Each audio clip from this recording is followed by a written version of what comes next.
नमस्कार, India voice देख रहे हैं आप। आपके साथ मैं हूं स्वीटी दीक्षित। सीधे चलेंगे संसद भवन, जहां की कार्यवाही शुरू हो चुकी है। To extend birthday greetings to Honorable Member of Parliament, Shri Vivek Tankha, Senior Advocate, former Additional Solicitor General of India and Advocate General of Madhya Pradesh. Shri Tankha is a member of this August House, now in his second term since June 2016. Shri Tankha is a social activist with deep empathy for the cause of challenged children. As chairman of Justice Tankha Memorial Institute of Special Children, he has been commendably running schools for the upliftment of differently abled children in central India. He is married to Srimati Aarti Tankha, with whom he shares love for classical Indian music and ghazals.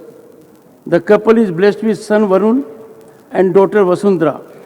Honorable members, on my own and your behalf, I wish him a long, healthy and happy life. Extend greetings to his family and friends. सभा के बाद जब हम अंतिम पड़ाव भी पूरा कर लेंगे, देश की मातृशक्ति का जो मिजाज बदलेगा, जो विश्वास पैदा होगा, वो देश को नई ऊंचाइयों पर ले जाने वाली एक अकल्पनीय अप्रतिम शक्ति के रूप में उभरेगा, ये मैं अनुभव करता हूं। और इस पवित्र कार्य को करने के लिए आप सबने जो योगदान दिया है, समर्थन दिया है, सार्थक चर्चा की है, सदन के नेता के रूप में मैं आज आप सबका पूरे दिल से, सच्चे दिल से आदरपूर्वक अभिनंदन करने के लिए खड़ा हुआ हूं, धन्यवाद करने के लिए खड़ा हूं। नमस्कार।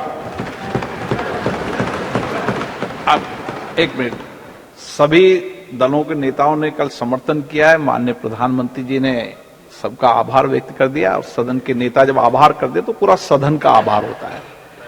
माननीय सदस्यगण, इसके बाद माननीय सदस्यगण, 21 सितंबर का दिन अंतर्राष्ट्रीय शांति दिवस के रूप में मनाया जाता है।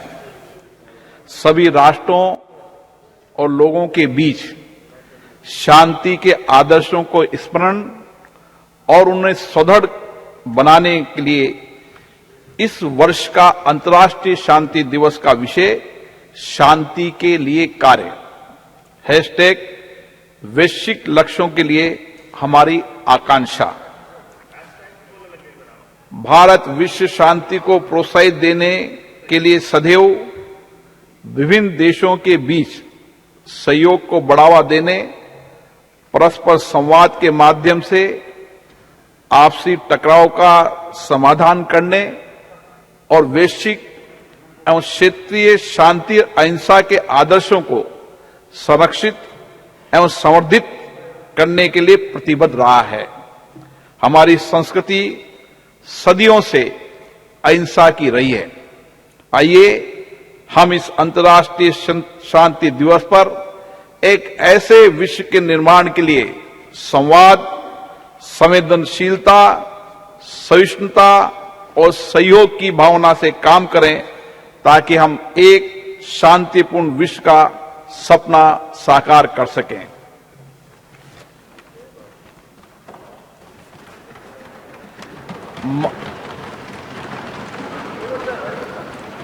माननीय सदस्यगण, अंतरिक्ष के क्षेत्र में हमारी महत्वपूर्ण उपलब्धियों के लिए पूरे देश को बधाई देते हुए मुझे बेहद खुशी हो रही है।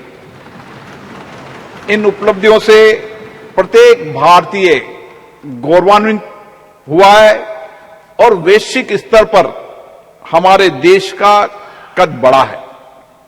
23 अगस्त 2023 को चंद्रमा के दक्षिणी ध्रुव के पास उतरने वाला पहला देश बनकर हमने एक ऐतिहासिक उपलब्धि हासिल की है। चंद्रयान 3 की मिशन की सफलता हमारे वैज्ञानिकों के अथक प्रतिबद्धता का प्रमाण है, जो निरंतर ब्रह्मांड के सुदूर क्षेत्रों तक पहुंचने का प्रयास करते आए हैं। इस सदन के माध्यम से मैं इस अभूतपूर्व उपलब्धि के लिए इसरो के सभी वैज्ञानिकों और इंजीनियरों और भारत के लोगों को बधाई देता हूं। भारत विश्व कल्याण के लिए अपनी सफलताओं और उपलब्धियों को दूसरों के साथ साझा करने में विश्वास रखता है। इसलिए हमने चंद्रयान 3 की सफलता को विश्व के वैज्ञानिक समुदाय और पूरी मानवता को Reports of the Department related Parliamentary Standing Committee on Transport, Tourism and Culture, Dr. C.M. Ramesh. Sir, I raise to present following reports in English and Hindi of the Department related Parliamentary Standing Committee on Transport, Tourism and Culture. 355th report on the action taken by the government on the recommendations, observations of the committee contained in the 339th report on demand for grants 2023-24 of Ministry of Civil Aviation. Statement. Sir, some more of this. 356th report on the action taken by the government on the recommendations, observations of the committee contained in the 340th report on demand for grants 2023-24 of Ministry of Culture. 357th report on the subject department of niche tourism, including spiritual tourism, theme-based tourist culture and potential tourist spots. 358th report on the subject development and expansion of existing and new national inland waterways, and 359th report on the subject functioning of Archaeology Survey of India. Thank you, Chairman. Statement by Minister, correcting answer to question, Dr. Subhash Sarkar. आपकी अनुमति से आज की पुनरीक्षित कार्यसूची की क्रम संख्या 4 पर मेरे नाम के सामने उल्लिखित कार्य में 29 मार्च 2023 को पूछे गए अतारांकित प्रश्न संख्या 3205 इलाहाबाद विश्वविद्यालय के वर्तमान कुलपति के नियुक्ति के उत्तर में शुद्धि करने के बारे में वक्तव्य सभा पटल पर रखता हूं। नमस्कार।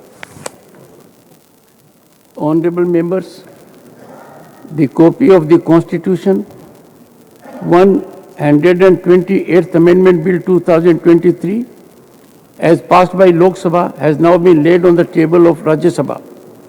I have admitted the notice received from the Minister of Law and Justice for consideration and passing of the bill in Rajya Sabha today by waiving of the requirement of 2 days notice period under Rule 123 of Rules of Procedure and Conduct of Business in the Council of States, Rajya Sabha. Accordingly, a supplementary list of business has been issued for today for taking up this bill for consideration and passing. A copy of the bill has been circulated to members electronically through members portal yesterday night itself, so as to enable them to peruse the bill. In view of the short time period available to members, I have decided that those members who desire to give notices of amendments to the said bill may do so now till 2 p.m.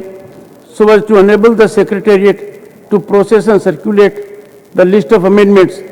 Notices received after 2 p.m. will, however, not be processed. As recommended by the Business Advisory Committee in its meeting held yesterday, lunch hour will be dispensed, and during the discussion on the Constitution 128th Amendment Bill 2023. Shri Arjun Ram Meghwal to move a motion for consideration of the Constitution 128th Amendment Bill 2023. Chairman साहब, मैं आपकी अनुमति से प्रस्ताव करता हूं कि संविधान को और संशोधन करने वाले 128वें संविधान संशोधन विधेयक 2023 को विचारार्थ लिया जाए। आपकी अनुमति हो तो कुछ इस संबंध में बोलना चाहता हूं।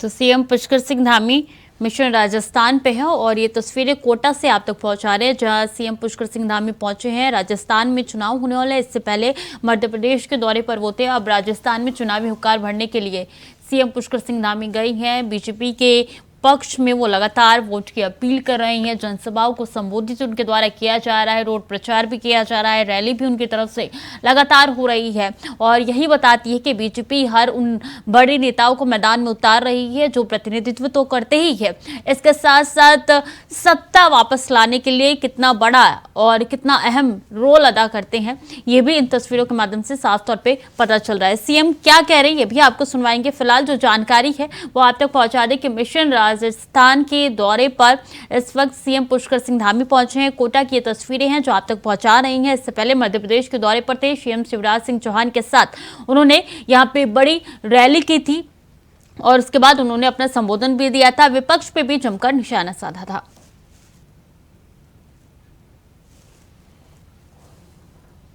तो मुख्यमंत्री पुष्कर सिंह धामी जो है मोर्चे पर तैनात नजर आ रहे हैं। बीजेपी ने इनके हाथ में कमान दे दी है कि तमाम वो राज्य जहां पे चुनाव होने, चाहे छत्तीसगढ़ की बात की जाए, मध्य प्रदेश की बात की जाए या राजस्थान की बात की जाए, तमाम राज्यों में चुनाव को साधने की कोशिश अब उन राज्यों के सीएम को मिल चुका है जहां पे बीजेपी की सरकार है और यही कोशिश में, यही कवायद में अब बीजेपी लगी हुई है कि यहाँ पे उन चेहरों को उतारा जाए जो अपने आप को जनता के सामने रिप्रेजेंट करते हैं और आकर्षित करते हैं वोटर्स को।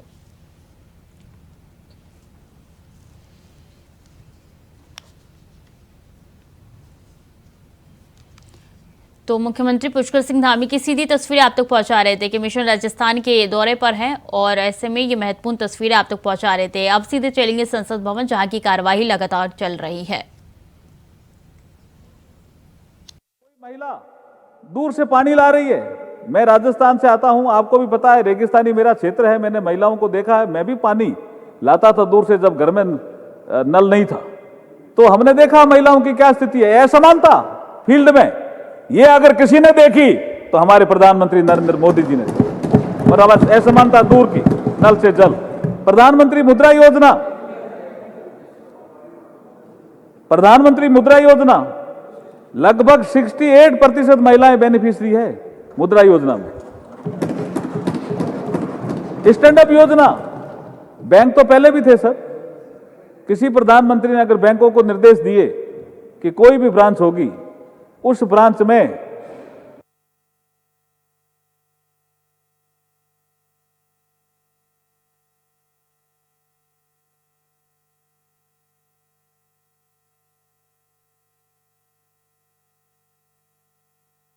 दो अकाउंट आपको करने पड़ेंगे 10 लाख से 1 करोड़ के। सर ये स्टैंड अप योजना है। 10 हमारे जो नागरिक हैं अंडरवेट नहीं हो, कमजोर नहीं हो, तो जिस गर्भवती महिला के पेट में बच्चा हो उसको न्यूट्रिटिव फूड मिले, इसके लिए 5,000 रुपए उसके खाते में, महिला के खाते में ही जाएंगे वो पैसे। ये मातृवंदना स्कीम आई, सुकन्या समृद्धि योजना आई, मिशन पोषण आया, मिशन शक्ति आई, पीएम सुरक्षित मातृत्व अभियान आया, आर्म्ड फोर्स में महिलाओं का परमानेंट कमीशन आया। ये सब सेल्फ हेल्प ग्रुप के माध्यम से महिलाओं का आर्थिक उत्थान का विषय आया। जेम पोर्टल में लगभग 1.5 लाख वुमेन वेंडर पंजीकृत है। खेल 2021 टोक्यो ओलंपिक में 49% महिला एथलीटों की भागीदारी रही। तो ये सब काम ऐसे हैं जो ये बताते हैं कि जब 2019 का इलेक्शन आया तो महिलाओं ने बढ़ चढ़ के लोकतंत्र के इस भागीदारी बनी और 2019 के जनरल इलेक्शन में जनप्रतिनिधि चुनने में महिला वोटरों की भागीदारी पुरुषों की तुलना में अधिक रही। पुरुषों का मत प्रतिशत 67.2% रहा, वहीं महिलाओं का मत प्रतिशत 67.18 रहा। तो ये ऐसा एक करिश्मा हमारे नरेंद्र मोदी जी के नेतृत्व के कालखंड में हुआ है। आज जो मैं संविधान संशोधन जो बिल लेकर के आया हूं, उसके माध्यम से हम आर्टिकल 330 में एक अमेंडमेंट करेंगे, जोड़ा है। इसमें आप सदन अनुमति देगा तो उसमें जुड़ेगा। आर्टिकल 332 में एक सेक्शन इंसर्ट होगा, आर्टिकल 334 में एक सेक्टर इंसर्ट होगा। क्रमशः ये 33A, article 332A, article 334A, ये न्यू आर्टिकल होंगे संविधान में, जिसके माध्यम से लोकसभा और देश की सभी विधानसभाओं में 1/3 सीटें नारी शक्ति के लिए आरक्षित की जाएगी। ये बहुत बड़ा कदम है, बहुत बड़ा कदम है। ये रिजर्वेशन सर हॉरिजॉन्टल भी है और वर्टिकल भी है। इसमें SC/ST की महिलाओं को भी रिजर्वेशन है, इसलिए सेंसस आवश्यक है और डीलिमिटेशन आवश्यक है। संविधान के आर्टिकल 82 में पहले से ही प्रावधान है, डीलिमिटेशन की व्यवस्था दी गई है और वो 2026 तक फ्रीज है। तो जैसे ये बिल पास होगा, सेंसस होगा, डीलिमिटेशन होगा, वो क्वासी जुडिशियल एक प्रक्रिया है सर। तो कौन सी सीट महिलाओं को जाएगी, ये डीलिमिटेशन आयोग तय करेगा। ये मैं आपके माध्यम से कहना चाहता हूं। ये कमीशन सभी स्टेक होल्डर से भी कंसल्टेशन करेगा और ये व्यवस्था में आरक्षण न्यायोचित और पारदर्शितापूर्ण प्रणाली के लिए डीलिमिटेशन का विषय आता है। बिल के स्टेटमेंट्स ऑफ ऑब्जेक्ट्स में स्पष्ट रूप से लिखा है कि आजादी के 75 वर्ष पूर्ण होने के बाद भारत जब, ये SOR में है सर, आजादी के 75 वर्ष पूर्ण होने पर भारत जब 2047 तक अमृतकाल की विकसित भारत की यात्रा प्रारंभ कर रहा है, तो उसमें नारी शक्ति के योगदान की एक महत्वपूर्ण भूमिका रहने वाली है। इस बिल के माध्यम से हम माननीय प्रधानमंत्री जी के ध्येय वाक्य सबका साथ, सबका विकास, सबका विश्वास, सबका प्रयास के मंत्र को साकार रूप प्रदान कर रहे हैं। सभापति महोदय, मोदी सरकार के नेतृत्व में नारी शक्ति के विकास के लिए, महिला सशक्तिकरण के लिए जिन योजनाओं का उल्लेख मैंने पहले किया, उसी श्रृंखला में आज का ये बिल है। और एक और प्रधानमंत्री जी ने कहा है कि हम वुमेन डेवलपमेंट से वुमेन लेड डेवलपमेंट की ओर तेजी से बढ़ रहे हैं, जो हमारा G20 का भी एजेंडा था।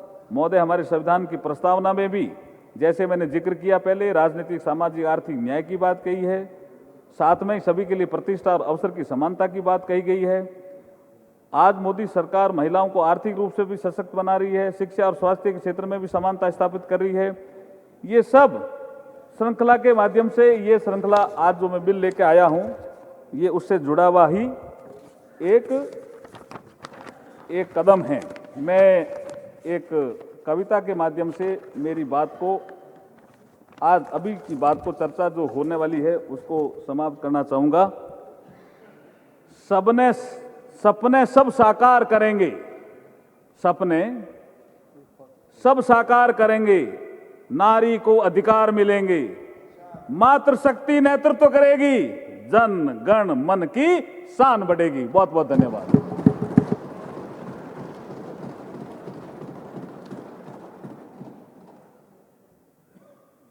Motion moved.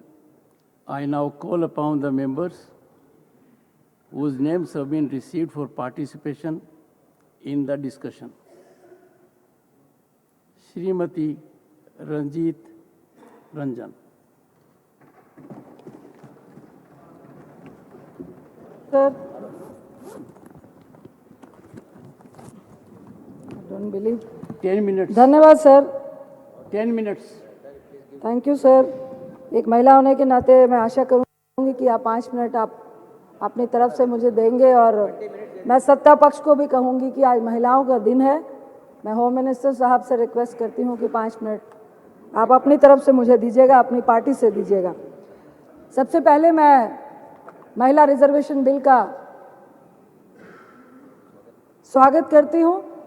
मैं भी महिला हूँ और चाहते हैं हम लोग कि महिलाओं की जो भागीदारी है वो सदन में बढ़े, राजनीतिक परिवेश में बढ़े, लोगों के प्रतिनिधित्व करने में बढ़े। मैं एक आपत्ति दर्ज कराना चाहती हूँ जिसका नाम आपने दिया है महिला आरक्षण का, नारी शक्ति विधेयक। ये नारी शक्ति विधेयक है, लेकिन अपने नाम दे दिया इसका नारी शक्ति वंदन विधेयक। मुझे लगता है ये एक संवैधानिक अधिकार है, ये कोई दैविक वरदान नहीं है, ये कोई प्रधानमंत्री साहब का या आपका दिया हुआ महिलाओं को दया का पात्र नहीं है। ये हमारा एक संवैधानिक अधिकार है। आपने इसका नाम दैविक और दया और पूजा से जोड़ के मुझे लगता है जो आंदोलन का इतिहास था उसको भी खत्म करने की कोशिश की है। ये एक मैं महिला होने के नाते बोल रही हूँ। वंदना आपके सरकार में महिलाओं की कितनी होती है यह हम सबको मालूम है। वंदना हम महिलाओं की सत्ता पक्ष हो या विपक्ष में हो, जितनी भी पुरुष मानसिकता है, महिलाओं की वंदना इतिहास गवाह है कि जब जब आपको शक्ति की जरूरत होती है, जब जब आपको सत्ता पाने की जरूरत होती है, जब जब आप विजय की आशा रखते हैं, तब आप एक महिला को देवी बनाकर उसकी पूजा करने लगते हैं, वंदना करने लगते हैं। लेकिन अंदर में एक पुरुष की जीत और उसकी वंदना होती है। आपकी वंदना हमने जंतर मंतर में बैठी उन महिलाओं के रूप में देखी। आपकी वंदना, आपका महिलाओं का सम्मान जब मणिपुर पे हमारी महिलाएं निवस्त्र हो रही थी, हमने तब देखी। आपकी वंदना और आपकी पूजा और सम्मान जब एक रेपिस्ट को बचाने के लिए, जब आप सत्ता पक्ष वालों को यह मालूम चलता है कि वोट की राजनीति में जरूरत है, तो मैं रिक्वेस्ट करती हूँ, हमें अधिकार चाहिए। दया का पात्र ना महिला कभी थी ना होगी। यह हमारी करुणा है, हमारी ममता है कि हम आपको, अपने आप को आपके सामने दया का पात्र बनने देते हैं, क्योंकि हमारे में इतनी करुणा है। हम आज इस नए सदन में बैठे हुए हैं, मैं प्रशंसा करती हूँ, बहुत अच्छा है, लविश है। लेकिन एक बात जरूर कहूँगी, जो पुराना सदन है वो घड़े का पानी है और ये जो नया है रेफ्रिजरेटर का पानी है। और घड़े के पानी की जो महक होती है ना, वो जिंदगी सालों सालों तक हम भूल नहीं पाते हैं। बस इतना फर्क है, ये आपको भी सोचना पड़ेगा कि आखिर ये फर्क इस पुराने बिल्डिंग और नए बिल्डिंग में क्यों है। अपनी आज शेप ले रहा है, यह दिखा। हमारे कॉलेजेस और यूनिवर्सिटीज में साइंस की पढ़ाई बेहतर हो रही है और हमारी इंडस्ट्रीज भी अच्छी गुणवत्ता वाले प्रोडक्ट्स और सप्लाई कर रही हैं। अध्यक्ष महोदय, हमें अच्छे स्टूडेंट्स, अच्छे टीचर्स और रिसर्चर्स आज मिल रहे हैं। इसलिए आज हम किसी उपलब्धि तक पहुंचते हैं तो उसके लिए वे सभी बधाई के पात्र हैं अध्यक्ष महोदय, जिन्होंने इस यात्रा में अपना किसी भी प्रकार का सहयोग दिया है और राष्ट्र के भीतर साइंटिफिक टेम्परामेंट को जन्म दिया है।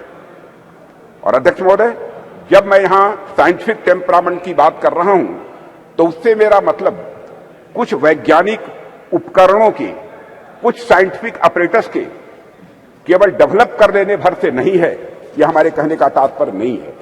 साइंटिफिक टेम्परामेंट की यदि मैं बात कर रहा हूं तो साइंटिफिक टेम्परामेंट से मेरा आशय यह है कि वैज्ञानिकता और तार्किकता ये दोनों हमारी सोच में हो, वह हमारे बात और हमारे व्यवहार में हो और वह हमारे स्वभाव में भी हो। आवश्यक नहीं हम जब विज्ञान का विषय पढ़ें तभी हम साइंस से दो चार हों, बल्कि हम आर्ट्स, म्यूजिक और साथ ही साथ एस्थेटिक्स भी पढ़ें तो हम उसमें भी साइंटिफिक अप्रोच रख सकें।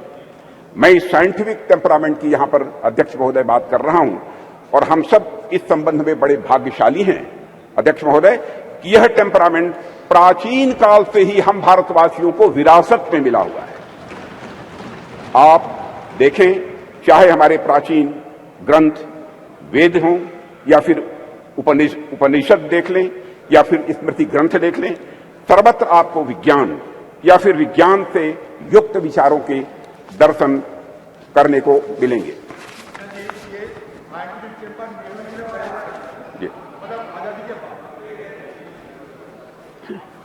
अध्यक्ष महोदय, मैथ्स, साइंस, मेडिसिन, लॉजिक आदि से जुड़े जितने भी फार्मूले यानी सूत्र हैं, हमें हमारे प्राचीन ग्रंथों में भी ये दिखाई देते हैं। जो ग्रंथ हमारी संस्कृत के आधार हैं, इनके मैं उदाहरण दे सकता हूं, लेकिन लंबा समय लगेगा अध्यक्ष महोदय, उस विस्तार में मैं नहीं जाना चाहता हूं। अध्यक्ष महोदय, कभी कभी कुछ लोगों द्वारा यह भी कहा जाता है और कुछ ऐसे लोग हमारे सदन में भी हो सकते हैं।